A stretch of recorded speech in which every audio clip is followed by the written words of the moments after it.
All right. Good evening, everybody. This is Mack Bolen. I'm here with Rob Sherrill, and we are back for another edition covering Illinois wrestling here. And boy, was it a busy weekend. We got a lot of stuff to go over. You want to start with the pit? Sure. Dakota wound up winning that, and lots and lots of results that scrambled the rankings a little bit. It didn't really. I have to say, in all honesty, it didn't really add a lot of new guys to the rankings, but it certainly scrambled things a little bit. Dakota won it over Orion, which was second. Dixon and Coal City were separated by half a point for third, Wow. followed by Vandalia, Auburn, Hayworth, Sterling, Newman, Byron, and Clinton finishing out the top 10. But it was a great event. It was looks like really pretty much from 113 through 145. Probably, I'm going to guess that more than half of the what you will see in the state tournament brackets in Champaign was in that tournament. Probably also the case at 170 and at 195. Those weight classes were in particular were very competitive. So really a lot of fun, lot of very close matches all the way down the line. So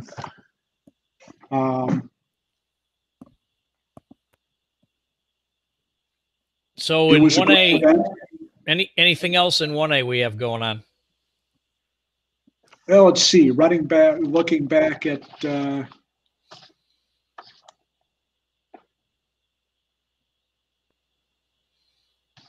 what happened this past weekend. Like I said, not a lot of movement. Orion was able to get Logan Lee, the state champion, back into the lineup, and he won it at heavyweight. And it looks like they have got a lot of people at the right weights, and I'm guessing are not going to have the issues they had last year with how soon they got guys down to their get down dates. Well, I think if they have that squared away this year, as I think they do, this time they really established themselves as a contender coming out of the Northwest. So as did Auburn. Potentially coming out of the Central this year instead of the South. So those two schools, I thought, made big moves continuing this weekend. I would say overall it's a great win for Dakota, though. Going to have an interesting match with Dakota hosting Aurora Christian on Saturday. Oh, that'll be a big one. Some good. That's a quad that used to include Montini, but of course they're going to be involved in the right the Beat the Streets function, so they will not be there this time around. Okay. But Dakota against Aurora Christian is going to be a lot of fun. That'll be a big one. And actually, the winning the pit was a big thing for Dakota. I mean. Yeah, they're not kind of like that's really their first. That's really their first really big competition that they do over the course of the season at the 1A level.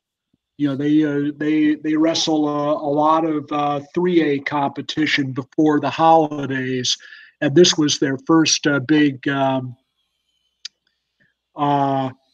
head-to-head meeting with 1A, and they had obviously had a great deal of success with 5 guys placing in the top 4 at Princeton. So right, anything 2A specific before we start getting to the national stuff? Well, I think really the stories in 2A, the big Crystal Lake Central had a nice win over a shorthanded Lamont team on Saturday, so they moved up into the top 5 this week.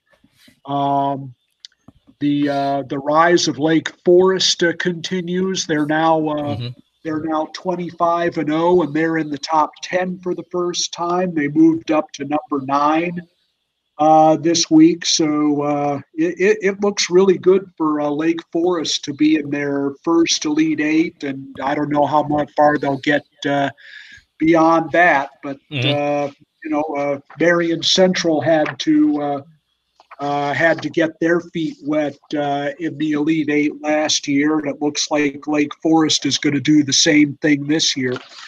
But really a big upset last week that a lot of people didn't see coming, and I think even they themselves didn't see coming, was Rock Island beat Moline last Thursday in a duel, 36-34. So despite the fact that only made them 6-11, that got Rock Island into the top 25. Rock Island and Prairie Ridge were new teams getting into the top 25 in 2A. So for the first time, that means for the first time, all 3 Crystal Lake schools, Central, South, and Prairie Ridge, are all members of the top 25 in the same week. So good for them. Not a good Quad City crosstown duel then between Moline and Rock Island. Right. Absolutely. Yeah. They went 7-7 in matches, and 36-34 was the final. And Moline stays in the top 25, but now Rock Island gets into the 2A top 25 for the first time this year. Right. So moving on, of course, the big stuff that we had going on when we speak, and I'm not trying to demean anything here, but national wise, Montini went out west. They competed in a group of duels. Yeah, I don't have any individual results, but they did wrestle. But prior to the Doc Buchanan tournament, they did wrestle a pair of duels against. And they won them. Right, against Buchanan, which they won by a point. By a point, yes. Buchanan is 28-27 was the final there. Yep. And so Buchanan, which went on and won the Doc Buchanan, the tournament, is all of a sudden a top 5 team nationally. I have them. I have them in the top 5 in my newest rankings. And Montini also beat Gilroy by a score of 42-27.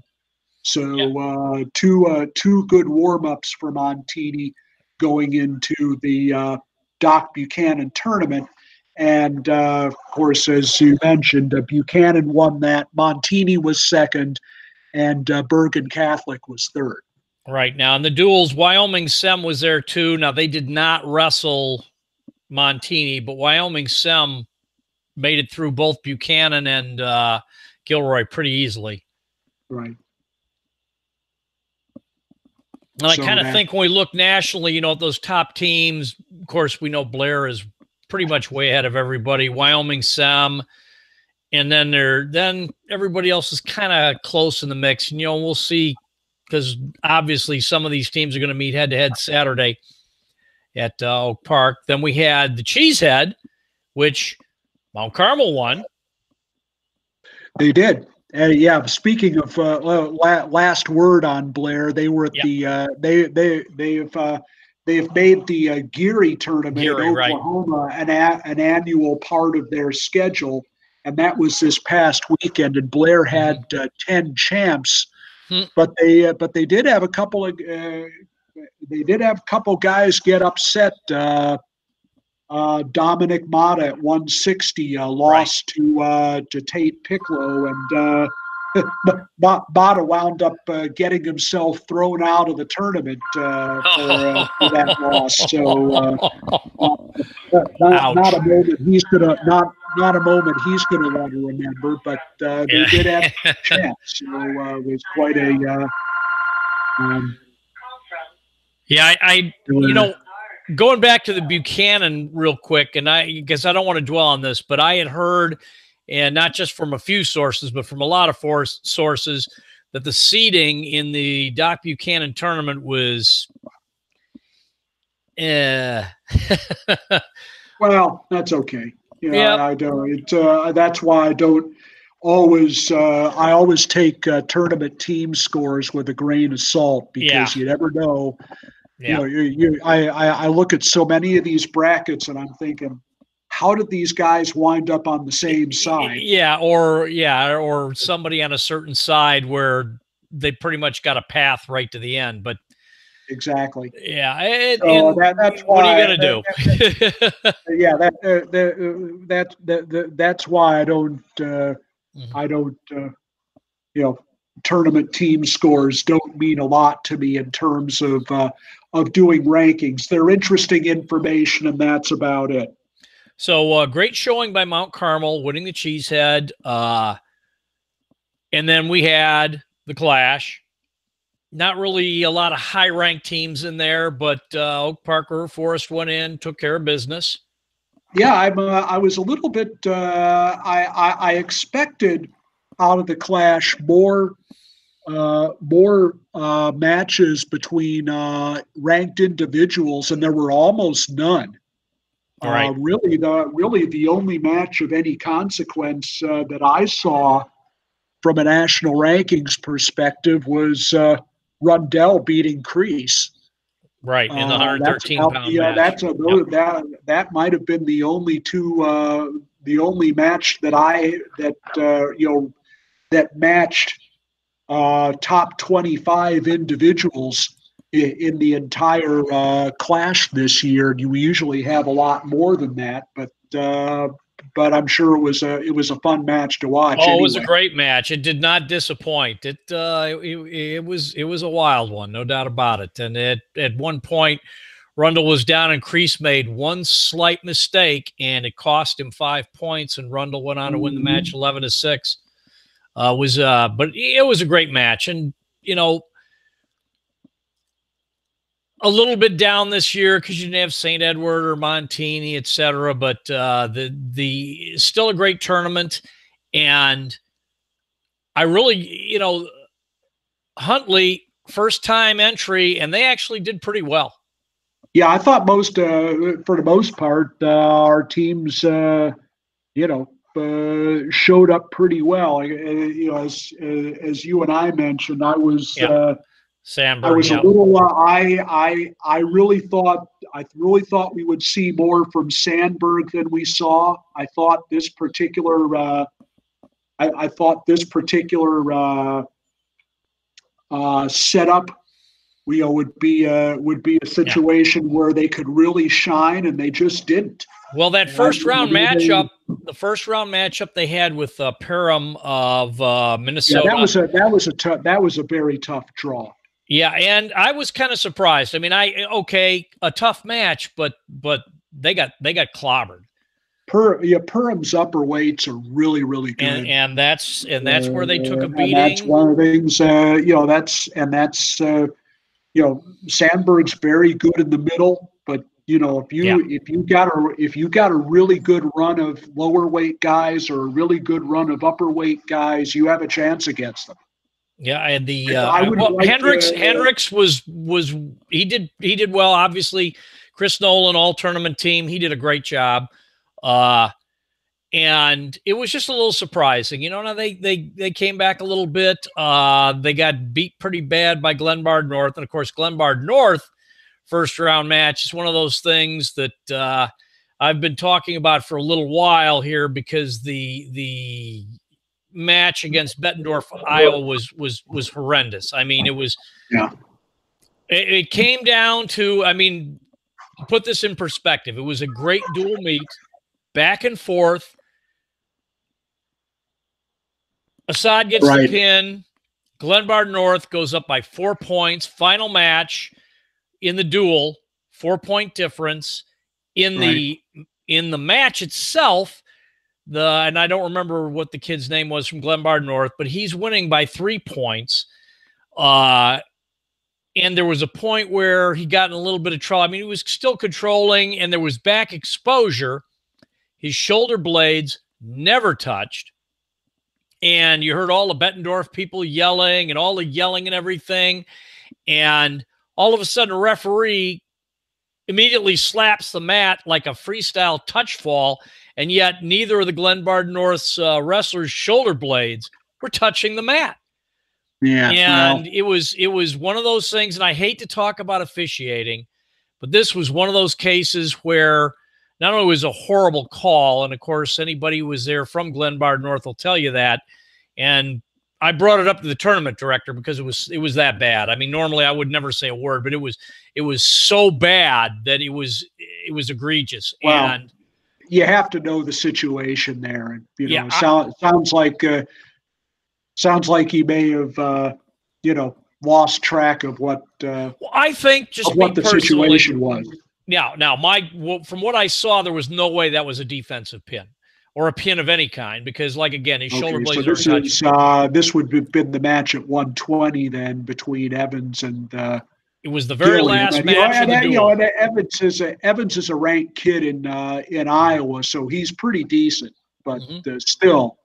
But again, and what my point Glenbard being North is was up by 4. They were. And in my opinion, and again, this is my opinion, I think the referee got caught up in the emotion of the match, of the duel, and it was almost like he wanted to call that pin. Because it's entirely possible. Left that hand so fast. Now, granted, it doesn't change anything, but I felt I at least had to mention it to the tournament director, Steve Elwood, just, because hey, you probably might want to have a word with this referee after this. Now, that's not going to make the Glenbard North fans feel any better, but, I saw it, and not being biased, there's no way that was a pin.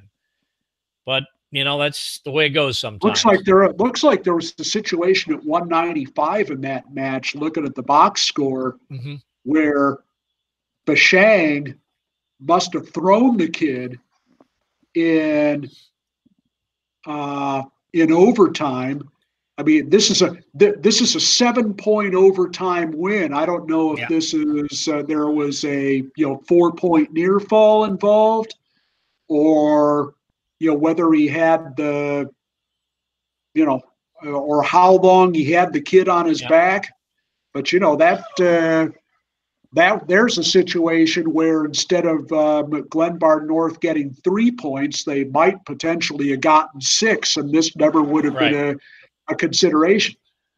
Yeah, and it is, and there are matches that can make a difference within a dual meet or within a tournament for that matter. I did see though that Glenbard North, even though there was a bitter pill to swallow with a first, because the way the rules are in a clash, you lose that first round, you're in a morning session. Now they did go on and won their bracket. They won their last 5 duels. Yes, they won their bracket. Won the and actually in that same bracket, Sandberg, Chris Nolan had a very nice win over a ranked kid from Thompson, Alabama. Oh yeah, that's right. He beat Hicksonbaugh 3 times. Yeah. That was a very good match. I guess the way Sandberg's tournament went, you look for like the bright spot out of it, and then Huntley. They had a tough match, but they wrestled St. Michael Albertville well. I mean, that 8-point loss, they had a little bit of a letdown. They had 3 matches in a row where they gave up bonus points, and their last guy won by a tech fall. Wasn't enough. They had a great first-round win against Kenyon Wanamingo. They lost to Parham also, but they bounced back and did really well in the 4th bracket, and they lost a very tight match to Bettendorf, but Yeah, They beat Washington. Bettendorf had 3 tight matches against Illinois. Yes, they did. And I like I said, I give props to Huntley. And they even, first time out, they put Ferrante, made the all-tournament team on top of that, which was a good showing for them, a great job. Right. Grant had a pretty tough tournament, and I'll just leave it at that. But the reason, if you're a team and you go out to these national tournaments is to be able to face different opponents from other states, and measure yourself against national competition. Yeah, no, that was, I'm sure that was a very good experience for them. Now, obviously Shakopee's the best they've got. Northfield is a top 10 team in 3A. I'm a little surprised they lost to Blaine, but that's those are except for Dover Iota, those were all 3A teams they wrestled in Minnesota. So you got to be, every kid's got to be ready when he goes out there. Absolutely. So within 3A, we pretty much covered Doc Buchanan, Clash, Cheesehead. Anything else notable? Well, newest addition to the 3A ranking. Newest addition to the 3A rankings is Oswego. Okay. They had a really nice showing at the DeKalb Duels. Backed that up with a win over Plainfield South in the Suburban Prairie Conference Mega Duels last week, and also and then beat Providence in the Oswego Duels on Saturday. They lost to Barrington there, but they've as a dual, they're not a great tournament team, but duel-wise, they've had a nice little run, and so they are the new team in 3A. And everybody else pretty much held serve last week in 3A, outside of the folks that went on to the national events. Okay, so what do we have coming up now? 1A this weekend. Well, our schedule coming up this week. Let's see. Tomorrow night, let's see. Well, tonight, of course, was another of the big. Let's see. Montini was at Marist tonight, so 1 against 25. The DeKalb Sycamore rivalry continued tonight. That was a good one. Big matches tomorrow. Conan is at Barrington in the mid-suburban. Stevenson is at Warren. Huntley is at DeKalb tomorrow night. That'll be a good one. That'll be a good one. Yeah. That'll be a good one. And the match that we hoped would happen last year is going to happen tomorrow at the CBC is coming across the river from St. Louis to wrestle at Edwardsville. I think that'll be a great match. Stevenson is at Warren in the Old North Suburban, and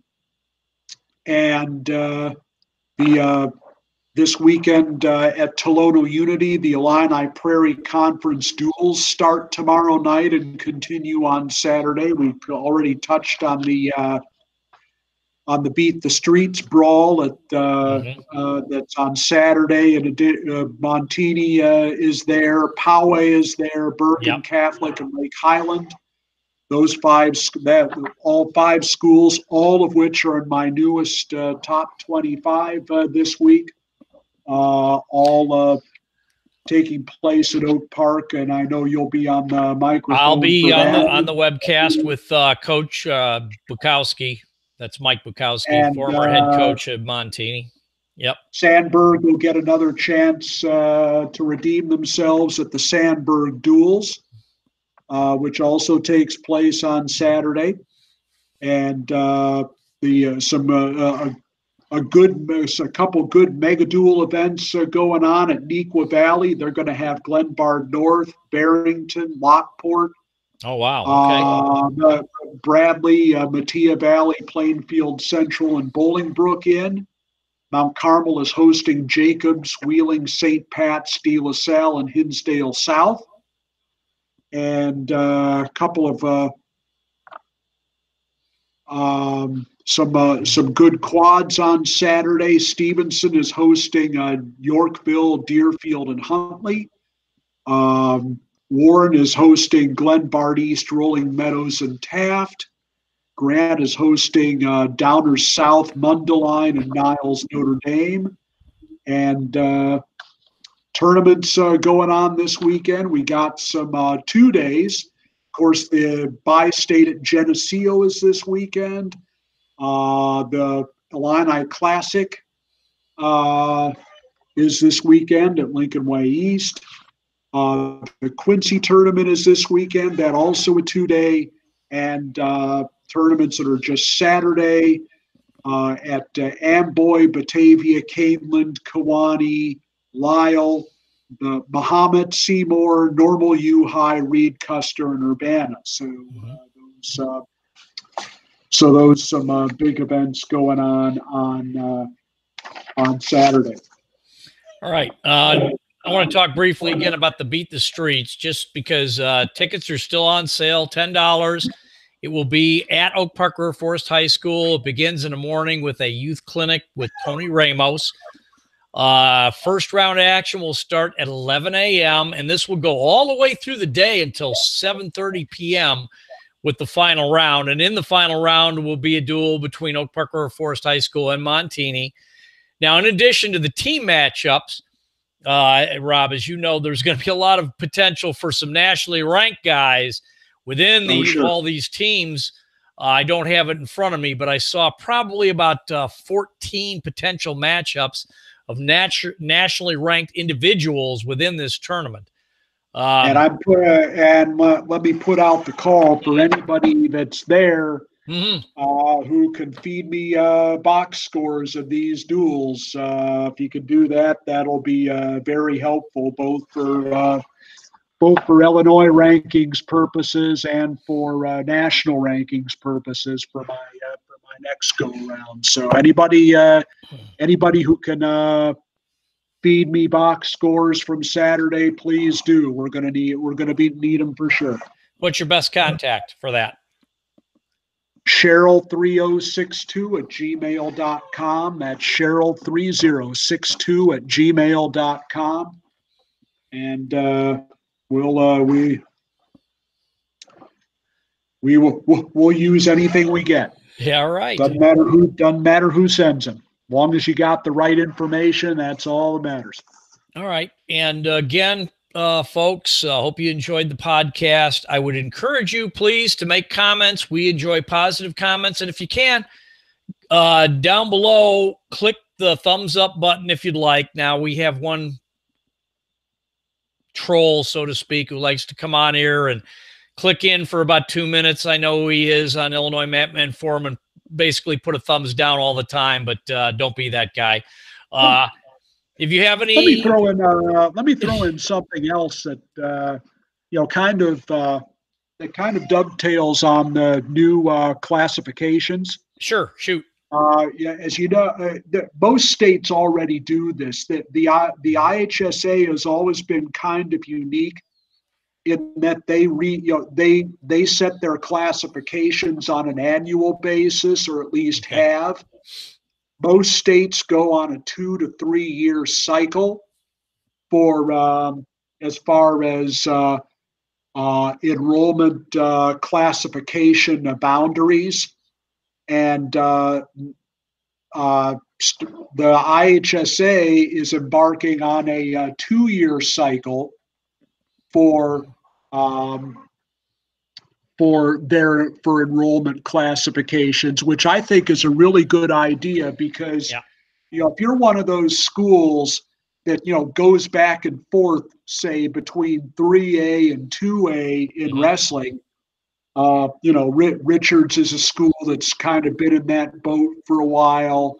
Obviously, Coal City started being in that boat. Riverside Brookfield is another. Crete Monee. These schools just have, historically just bounced back and forth between 3A and 2A for several years now.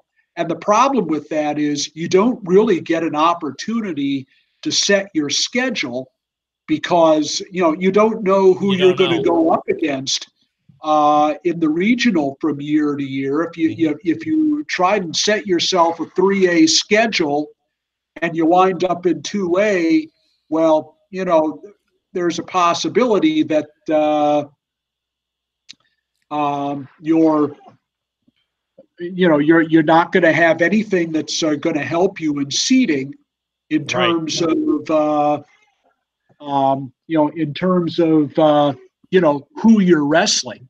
Yeah. Well, on that note, but they have released the what the 2-year cutoffs for next year and the 2020-21 season are going to be in wrestling, and going to and let me just give, based on those, let me just give the folks listening out there an idea of schools that you're not used to seeing them in this classification.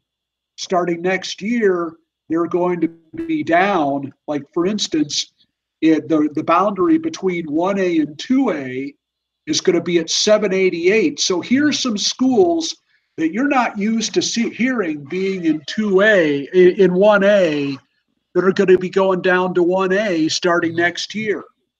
Peoria, Notre Dame,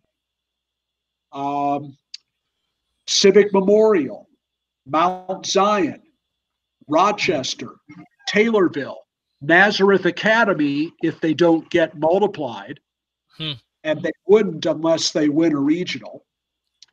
Olney Richland County, which was 1A when they started their program, but after they merged East Richland and West Richland into one school, that bumped them up into 2A, where they've been for about the last 3 years. Well, now next year they're going back to down at 1A.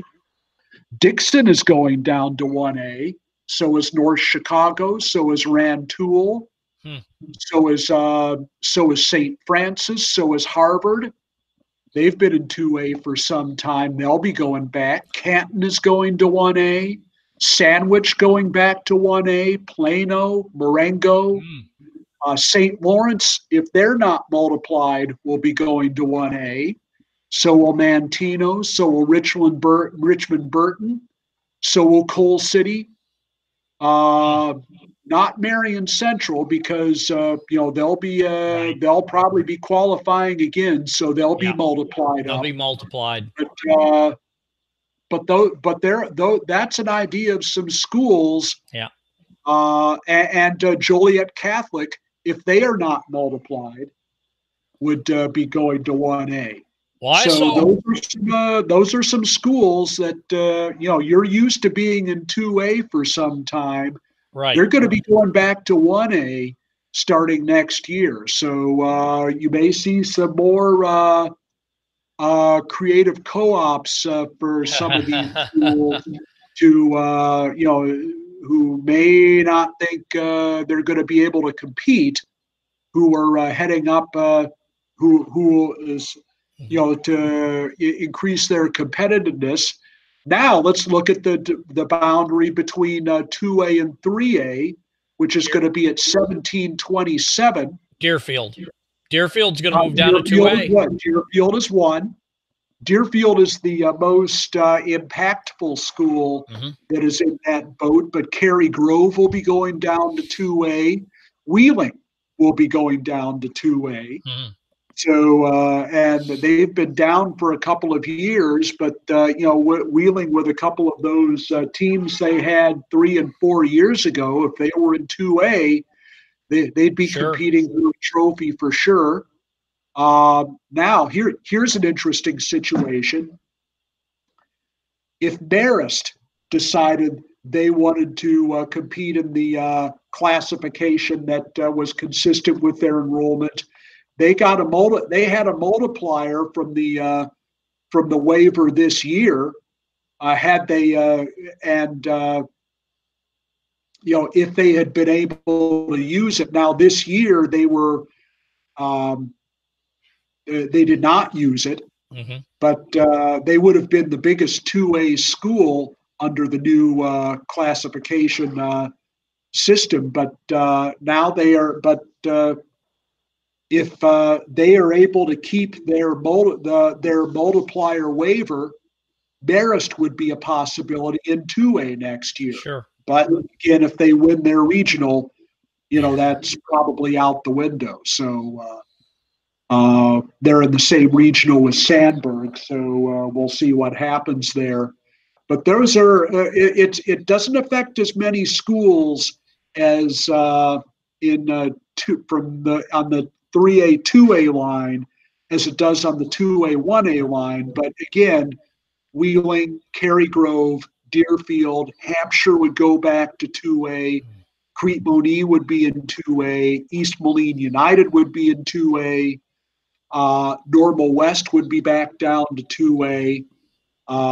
Rockford Jefferson, Richards would be back down to 2A. And, if they keep their multiplier waiver, Marist would have the opportunity to be in 2A if they so chose. Looking right off the top, though, Deerfield being in 2A would have a huge impact on that class. Yes, it would, for sure. It would. That would be a major factor for sure. But again, this is a new venture for the IHSA, going to 2-year classification cycles. Again, this is something that pretty much every other state is already doing.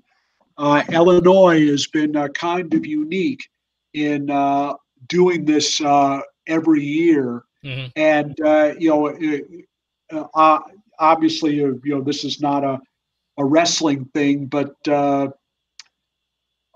they were also just about the only state that was not using either a district or region format on their football playoffs. Right. I think every other state in the country is now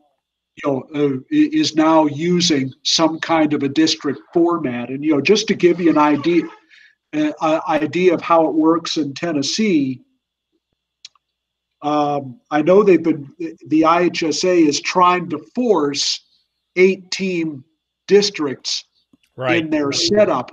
Well, in Tennessee, not every district is the same size. There are some districts that are as many as 9 teams. It's strictly geographical in Tennessee. There are some districts that are as big as 9 teams. There are some districts that are as small as 5 teams. So, and in Tennessee, they play a 10-game regular season schedule. So there are some teams that are scheduling as many as 6 games on their own. So, and I don't know how many of those teams are having a lot of problems scheduling games. I read a lot of the stories in the in the papers about teams talking about, well, this game isn't going to mean anything because it's a non-region game, or we're going to have problems with scheduling games because of this, that, or the other. Well, they didn't necessarily have to go to 8 region games just to be 8-team regions just to for that kind of symmetry. They could allow teams to continue to schedule their traditional rivals and maybe only have 6 region games or only Yeah. have 5 region games. They could have continued to do that if they had felt like. But I know that in Tennessee, like for instance, in their Class 1A Region 1, that's only 5 teams, but a lot of those teams schedule all the Region 2 teams, which isn't terribly far away. So they'll have teams to play. One thing I think you're going to wind up seeing as a result of these regions is you're going to probably see teams, because 4 teams get in. Mm-hmm. You may start seeing teams with 500 records, 4 and 5, 3 and 6, maybe even 2 and 7, starting to qualify for the playoffs. It'll be interesting to see how the realignment affects it. Yeah, you have that in Tennessee now because 4 teams automatically qualify. We're seeing teams with 2 and 8 records getting in the playoff because, no matter how good or how bad your region is, the 4th place team's always going to get in. Okay. And if you don't have if you have a weak region, you're going to see teams that, don't have those 6 wins or don't have those 5 wins, getting, in a lot of areas of the state, getting into the playoffs. So, it's a trade-off. But the IHSA is starting to standardize a lot of things they do with the things a lot of other states do. I mean, not having regions has made them an outlier. Not going on multi-year cycles has made them an outlier. So I think they're sort of joining the rest of the country. Whether you think it's a good idea or not, right? Illinois was the only state that was doing the things that they were, that they're with the systems that they're replacing. Yeah, so it's going to be interesting to see what happens. Well, hopefully it doesn't happen in wrestling. Hopefully they will, join what other states are doing rather than being an outlier along with Wisconsin, and because it's killed our state for long enough. And for a future podcast, I've got a system that I'll float out there for some listener comment. All right, so we'll go ahead and wrap this up now. And as I said before, if you guys would please, if you like the video, give us a thumbs up, a like button on it down below. If you have any comments, positive, if you have any constructive criticism or any suggestions to add, by all means do. Constructive criticism doesn't mean you suck. It means say something that, you might want to see that we're not covering or whatever, Again, big weekend coming up. Obviously, Oak Park River Forest national event. As I mentioned before, Beat the Streets, $10 tickets, food, everything you could imagine. All proceeds go to charity. And again, starting at about 11 a.m. as far as the wrestling. The youth clinic starts earlier in the morning. Tony Ramos will be running that. It'll be an all-day event. Tons of food. If you want to go ahead and come out, tickets are available on the website. Beat the Streets, Backyard Brawl. Again, hosted by Oak Park River Forest High School. And it will be broadcast live on Track Wrestling. And as Rob mentioned, if anybody can give him box scores, matches, updates, by all means, pass it on.